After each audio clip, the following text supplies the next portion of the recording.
प्रदेश में चुनाव का शंखनाद हो गया है।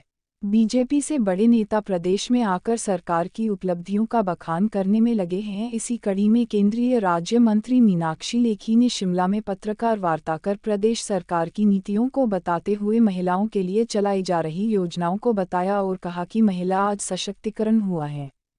मीनाक्षी लेखी ने कहा कि केंद्र की मोदी सरकार ने पिछले 8 वर्षों में कई महत्वपूर्ण योजनाएं चलाई है जो महिलाओं को सशक्त करने के लिए महत्वपूर्ण भूमिका निभा रही है। केंद्र की योजनाओं को प्रदेश के मुख्यमंत्री जनता तक पहुंचाने में सफल हुए हैं। आयुष्मान भारत के सहारा जैसी योजनाएं प्रदेश के नागरिकों के लिए वरदान हुई है। पंजाब दस्तक के लिए सुरेंद्र राणा की रिपोर्ट।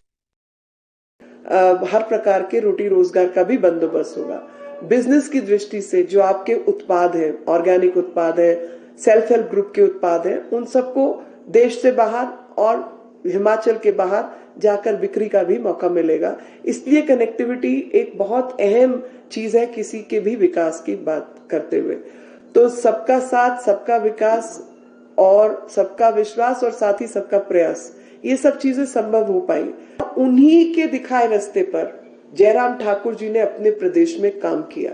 मैं बार बार ये बात दोहरा इसलिए रही हूं कि जब केंद्र में सरकार भाजपा की है और राज्य में सरकार भाजपा की है तो कश्मकश कम, झगड़े कम और उनका लाभ जनता को अधिक से अधिक प्राप्त हो पाया है।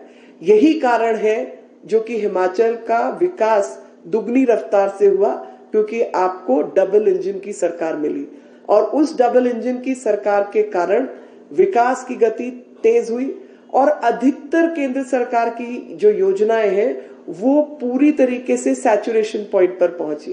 कि मतलब अगर गैस, मैं अपने समय की बात करूंगी, मेरे टाइम में तो गैस शहरों में होती थी, किस देहात में गैस होती नहीं थी, गांव देहात में गैस नहीं होती थी और लकड़ी जो औरतें हैं सिर पे गट्ठर बांध के लाती थी और कभी अपनी हड्डी कमर की तुड़वाती थी, कभी कमर झुकाती थी क्योंकि उनको वो प्रॉब्लम हो जाती थी स्पाइन की, इतना वजन ढोने की वजह से। और किसी मंत्री या किसी सांसद की दरखास्त पे, एप्लीकेशन पे सिग्नेचर, हस्ताक्षर की जरूरत होती थी, तब गैस का सिलेंडर मिलता था और शहरों में ही होता था। ये मैं अपने सिस्टम ही बदल दिया कि हर महिला जिसको गैस सिलेंडर चाहिए उसको तो सरकार देगी ही, बाकियों के घर जाके पूछ के उनको देगी और जो सब्सिडी का पैसा है वो जनधन के खातों के माध्यम से सीधा उन महिलाओं के खाते में आएगा। ये सैचुरेशन पॉइंट तक पहुंचा क्योंकि जयराम ठाकुर जी के नेतृत्व में ये कार्यक्रम हर उस महिला तक पहुंचा जिसकी ये आवश्यकता थी। तो केंद्र की योजना आवश्यक है, लेकिन साथ ही आपका राज्य में नेता कौन है वो भी आवश्यक है।